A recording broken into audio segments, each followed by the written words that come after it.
Question 1.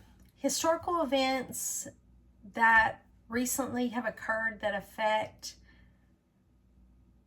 the way that we research and the practices of organizational psychology. There were several events that came to mind on this topic. The first one was COVID-19. COVID-19 definitely is continuing to affect our workplace and the elements in which we have to adjust in the organizational psychology world.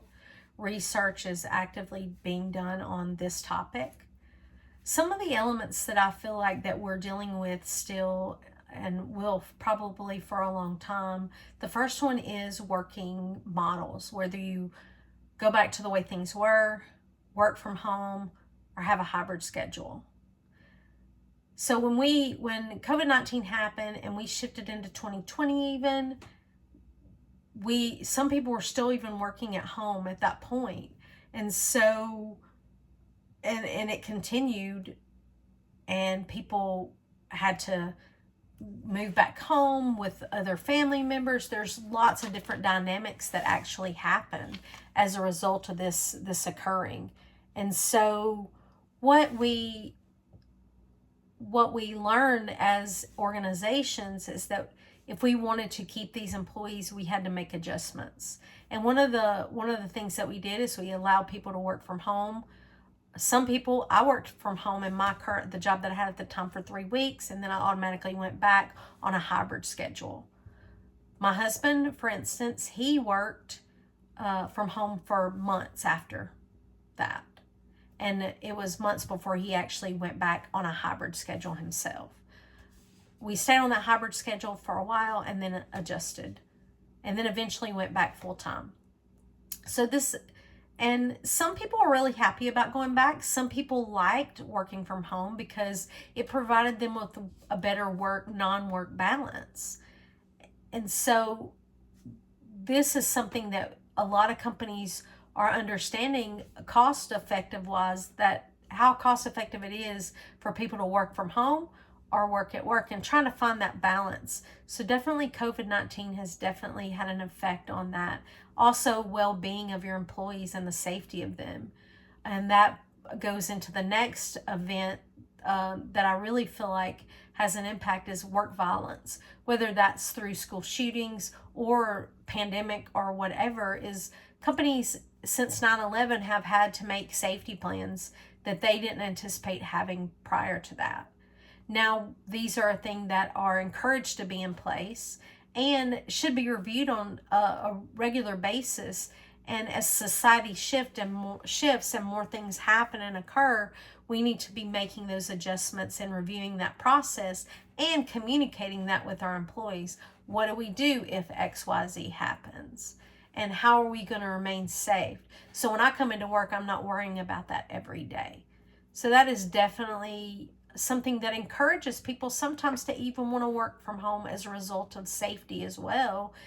And they don't want to have those concerns. So sometimes it's better for them to be in an environment where they can just feel safe. So they decide to go be self-employed. So definitely looking at those options so we can help organizations develop strategies to be beneficial to both employer and employee will be something that continues, I think, to affect organizational psychology. The third thing is going to, something that came to mind was compensation with minimum rate wage increases and the new Fair Labor Act that was recently passed this year under the Biden administration. We are going to have to do some research on some things that can help that area, because organizations are going to need assistance on coming up with creative solutions on how to economically meet the requirements that are being put forward to them by law and keep their employees happy. So those were 3 events that I really feel like have recently occurred that have affected this area. Question 2 was on a diverse application pool for a university. When I look at this, I really feel like what I would have do in this situation are two things. What I would do for this organization is I would encourage them to, number one, use the resources they have. And by using the resources they have, number two, offer incentives to prospective employees. So, or prospective applicants, I guess would be the more appropriate thing to say. So what I would say to them is, the first thing that I would encourage them to do is use social media. It's something that they can use that is low cost, and it's a very good way to reach people that we would not normally reach. You could use your faculty, that the area you're going to hire in for faculty in your institution.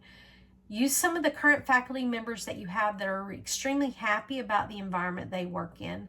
Allow them to share their stories and talk about why they like working at this university, what's great about it, finding ways to communicate to those applicants that this would be a great place to work. That would be the first thing that I would do. Use those resources that you have. The second thing I would do is I would reach out to local and state businesses that are around your area with that diverse population that you're seeking. And I would ask them to come and do some guest lecturing, whether it's an artist or a dentist or a doctor.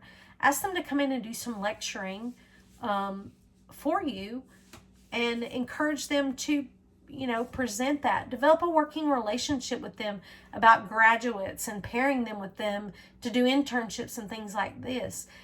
By investing into the community, you're going to show a side of your organization that may encourage those diverse populations to come in and teach at your organization as an adjunct professor. The next thing that I would do is I would have offer incentives to those applicants that are applying. Give them tickets to events on campus, art, sports, different things like that. Encourage them to be on campus so they can see what that's like. And the last thing is open opportunities from remote work for adjunct instructors or full-time instructors, even people that may not even live in this country, that live across the world.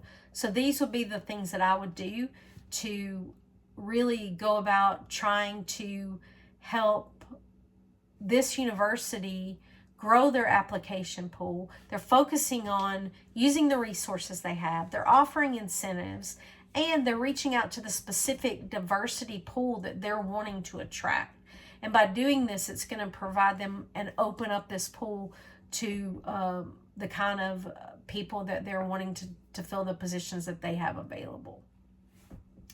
So the third question was about high performer person in an organization and using the work, non-work model, how you would encourage this person to stay in the corporation. With this specific example, the book, our textbook for this course, really lays out some great information, and it provides us with guidance on how to deal with these different dimensions and deal with these different qualities and characteristics where we can pour into employees and make sure that they feel like that they have a good balance in their work and non-work life. One of the things that I would do is make sure I'm communicating effectively with this employee, making sure I'm listening to them, not only telling them, number one, what policies and procedures we have in place, what offerings that we have for them, but listening to them and what their desires and what they want to do, keeping them motivated to continue to grow and achieve the goals that they want to achieve while they're working at this organization. I would make sure that they maybe could take them to lunch with a group of like-minded people and to begin to develop social structures so they're getting embedded socially in the organization so that they can have people that they feel connected to and they can bounce ideas off of, and they can develop that connection. And so it relieves some of that stress that might come from and attribute to having a better balance even at work developing social relationships in that environment. Pair them with a peer mentor that may be able to help walk through the organization too, with natural procedures like things like learning how to clock in to their time clock, or learning how to approve payrolls, or different things like that. Different procedures that are common to the culture of the current organization, but also maybe not common to someone who's just coming in. The next thing I would do is I would make sure they stay connected with the human resource department and understanding the culture of the organization and what kind of work, non-work balance that you're promoting. Because you don't want people to get burnt out. You don't want people to get bored either. So finding that balance with this person and helping them understand that we have a vacation and time off put in there. So we encouraging this person to make sure they're utilizing that so that they stay fresh and not be burnt out. But using it and the flexibility in which they want to use it too is important. So promoting that to that person and just providing them a mentor, outside of just that peer mentor, but someone higher in the organization that help establish goals and help them work through the organization and maybe even grow with the organization if that's something that they want to do, and providing them that information. And the biggest one is just promoting flexibility with this person and trust, and allowing them, maybe they want to be an 11-month employee and they want a whole month to go travel. Maybe that's what will help them. Whatever you can do as an employer to encourage this person to continue to stay at the organization, that's what recommendations that I would make in this specific scenario to help that company retain that employee so that they can continue to contribute to it. So the next question, number 4, was on job description. So there was the job description that I found was for a senior level software engineer at a private engineering firm.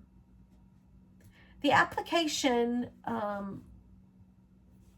listing started off with a history of the company.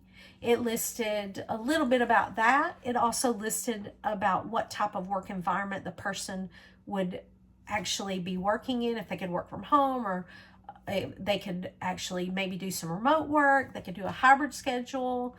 And it also was very high performance, high task listing as far as the description itself went. It appeared to be definitely structured for someone with that engineering mindset to be able to understand the qualifications for the position. However, I as well as this was written, as far as the way some of the skills that were needed, the qualification portion could be adjusted a little bit. I think I would leave what they have. I think that there wouldn't need any improvement on that portion, but I think they would need to expand a little bit on the job description itself, more on a daily basis of what that looked like. Because mainly what they had in the top section was, you need to know how to be able to do analysis with this software. You need to be able to know how to use this software. And it just listed a bunch of softwares. But it also alluded to the fact that they might need some other skills, but it didn't go in a lot of detail on why those would be applicable. So what I would do in this scenario is I would encourage the person to restructure the job description a little bit to list those skills, those OCB skills, and make sure that they are listing them to where they focus on the fact that the person will need to have communication skills when they're doing reports. They're going to need to be able to work with other people. And there are certain skills that require you to be a good listener. There are certain skills that require you to be a good team player and to know your position in that way. There's certain positions that certain parts of this job that requires you to be supportive to other departments and be able to communicate effectively. So going through and adding those elements to this specific job description, I do believe would be beneficial to this particular company. And I think it would be helpful to the person applying for the job as well, because they would know that, oh, I'm not just going to go in and punch a clock and do some software stuff and then go home. I'm actually going to have to work with other people and have some soft skills to be able to know how to navigate that environment. Because I could see that engineering mindset could lean in that direction to where, especially the way the job description was listed online. So that's what I would recommend for that company. Question 5 was on counterproductive behavior. It gave an example of a couple of groups in a company not working the hours that they had were being paid for. So with this particular company, what I would do is I would go in and I would have them really take a look, first of all, internally at themselves and look at their policies and procedures. What I would ask them to do is make sure that their policies and procedures are very clear on what the attendance of the job that these groups are doing, what the requirements are for that. Once they do that, I would make sure that I remind everyone in the organization, and I want to single the groups out, I want to remind everyone in the organization what those policies are. Once I'm assured that everybody has been informed of what those policies are, then I can see what the effects of that are. And in turn, also, while I'm waiting to see the results of that, I can begin to examine these groups that have this behavior to determine if there are several things going on.